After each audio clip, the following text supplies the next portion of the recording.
Now for any sentence starts with either a noun or a pronoun.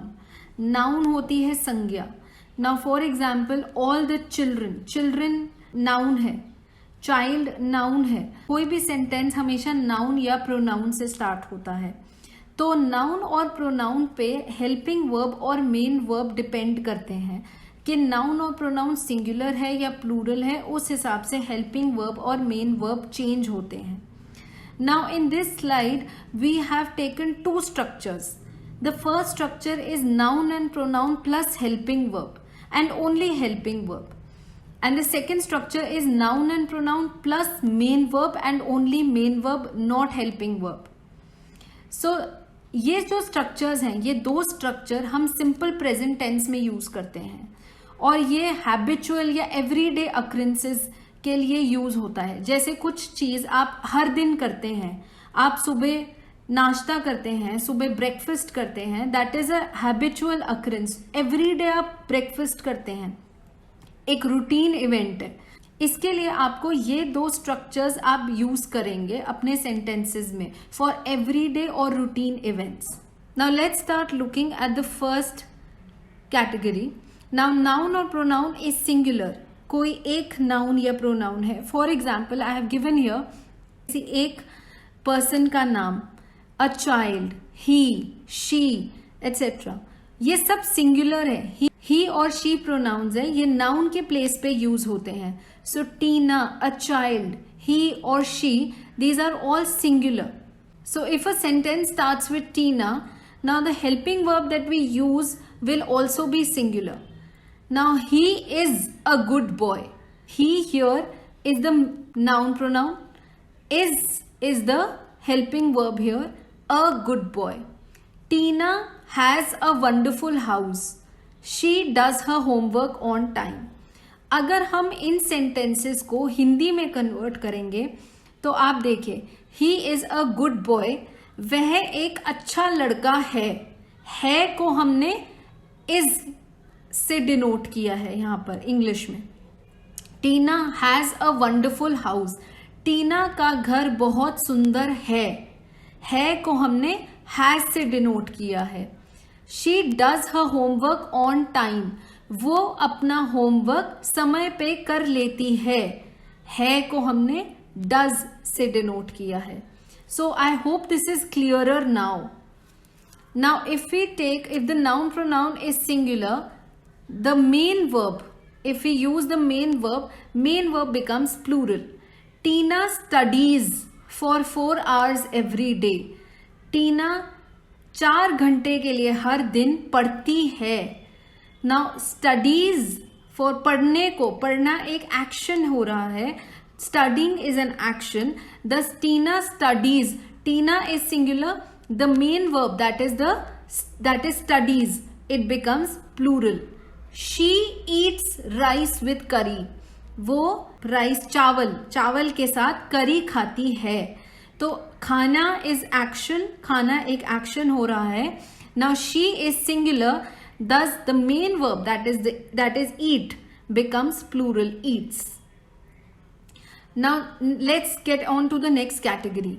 Now if the noun or pronoun are plural और अनेक, बहुत सारे हैं noun और pronoun. For example the children, they, we, teachers etcetera, ये सारे plural nouns and pronouns हैं. Children बहुत सारे बच्चे, टीचर्स बहुत सारी टीचर्स, दे मतलब वह बहुत सारे वो लोग, वी हम सब, ये सारे प्लूरल फॉर्म्स है. प्लूरल नाउन या प्रोनाउन है. अगर हम उससे स्टार्ट करते हैं तो हेल्पिंग वर्ब अगर हम यूज करेंगे तो वो प्लूरल होगा. नाउ वी के साथ हमेशा आर यूज होता है. We are all students. आप इसमें ध्यान दीजिए कि ये सारे सिर्फ प्रेजेंट फॉर्म यूज हो रहा है. हम यहाँ पर सिंपल प्रेजेंट टेंस की बात कर रहे हैं तो यहाँ पर हम सिंपल प्रेजेंट फॉर्म यूज हो रहा है. सो वी आर प्रेजेंट में प्लूरल में आर यूज होता है. बी की फॉर्म आर है तो वी के साथ आर लगेगा. We are all students. हम सब स्टूडेंट्स हैं, विद्यार्थी हैं. The teachers have the marks of all the students. Teachers के पास सब बच्चों के मार्क्स हैं। तो हैव, टीचर्स प्लूरल है, हैव का प्लूरल हैव होता है प्रेजेंट टेंस में। Tina, Meena and Reena do their homework on time. Tina, Meena और रीना अपना होमवर्क टाइम पे करते हैं। तीन लड़कियां हैं, प्लूरल फॉर्म हो गया है, तो डू का प्लूरल फॉर्म डू ही रहता है, और देयर होमवर्क ऑन टाइम, रोज अपना होमवर्क वो टाइम से कर लेती हैं। नाउ इफ द नाउन और pronoun is plural, the main verb becomes singular. The children, बहुत सारे बच्चे हैं, द चिल्ड्रन ईट। अब ईट की फॉर्म सिंगुलर में प्रेजेंट टेंस में ईट रहती है। इसमें भी हमने प्रेजेंट टेंस ही यूज करा है, मेन वर्ब में पास्ट टेंस नहीं यूज किया है। So the children eat their dinner by 8 PM every day. ये एक रूटीन बता रहे हैं कि रोज बच्चे 8 बजे तक अपना खाना खा लेते हैं। The dancers dance gracefully. Dancers, बहुत सारे डांसर्स हैं, they dance. So the main verb that is dance is singular. They dance gracefully. I. Now I and you I have taken separately. Technically I आप कहोगे मैं भी एक ही हूं, singular ही हूं, तो इसको भी हम सिंगुलर की तरह यूज करेंगे? नहीं, इसमें हेल्पिंग वर्ब में और मेन वर्ब में हम थोड़ा सा डिफरेंस होता है। I and you को हमेशा हम सेपरेटली ट्रीट करते हैं हर सेंटेंस में। So I के साथ बी की फॉर्म लगती है am. So I am late for class. I के साथ हैव की फॉर्म लगेगी have. I have 5000 rupees for the trip. मेरे पास 5000 रुपए हैं ट्रिप के लिए। आई के साथ डू की फॉर्म में डू लगेगा। I do all the work by my self. यहां पर आप ये देखिए कि हम डू एंड हैव में हम सिंगुलर फॉर्म्स नहीं यूज कर रहे आई की, आई के साथ हम प्लूरल फॉर्म्स यूज कर रहे हैं।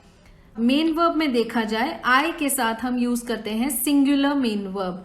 I live in India. मैं इंडिया में रहती हूं। I live, live is the singular form, live की प्लूरल फॉर्म होगी लिव्स। आई के साथ हम लिव्स नहीं यूज करेंगे, आई के साथ हम सिंगुलर फॉर्म यूज करेंगे। आई ईट डिनर अर्ली एवरी डे। तो मैं रोज डिनर जल्दी खा लेती हूं, मेरी हैबिचुअल अकरेंस है, मेरी रूटीन अकरेंस है, तो मैं डिनर जल्दी खा लेती हूं ना। आई के साथ हम मेन वर्ब सिंगुलर यूज करेंगे, तो यहां पर ईट रहेगा। नाउ यू और तुम, यहां पर मैंने सिंगुलर और प्लूरल इसलिए लिखा है, व्हेन वी यूज यू, अगर हम यू का यूज करते हैं, यू हम किसी पर डायरेक्ट करते हैं कोई सेकंड पर्सन पे, तो वो एक पर्सन के लिए भी हम यू ही लिखते हैं और बहुत सारे लोग हों तो यू ही लिखते हैं। फॉर एग्जाम्पल, मेरे सामने कोई एक पर्सन बैठा है तो मैं उसको बोलूंगी यू, लेकिन अगर मेरे सामने बहुत सारे बच्चे भी बैठे हैं तो भी मैं उनको बोलूंगी you. So you can be use either singularly और प्लूरली। सो तुम, अब इसके साथ हेल्पिंग वर्ब में be, have and do. Be की हेल्पिंग वर्ब के में यू के साथ आर लगता है, हैव की हेल्पिंग वर्ब में यू हैव लगता है, एंड डू के साथ यू आर 10 years old। तुम 10 साल के हो। You have a very loving mother. तुम्हारी मदर बहुत लविंग है, तुम्हारी माँ बहुत लविंग है। You do your homework now. अब तुम अपना होमवर्क करो। नाउ यू के साथ अगर हम मेन वर्ब यूज करते हैं, that is singular. So you write a letter. You writes नहीं होगा, that is incorrect. You write a letter to the principal. तुम प्रिंसिपल को लेटर लिखो। You drive very rashly. तुम बहुत खराब गाड़ी चलाते हो। So you drive, the main verb here is drive and write. So thus we put the singular forms of the main verb, that is drive and write with you. I hope this board is clear. If not, go through this board again and again. It's very simple. For every noun and pronoun, the helping verb used is the same. अगर noun और pronoun singular है, helping verb भी singular रहेगा। noun और pronoun plural है, helping verb भी plural रहेगा।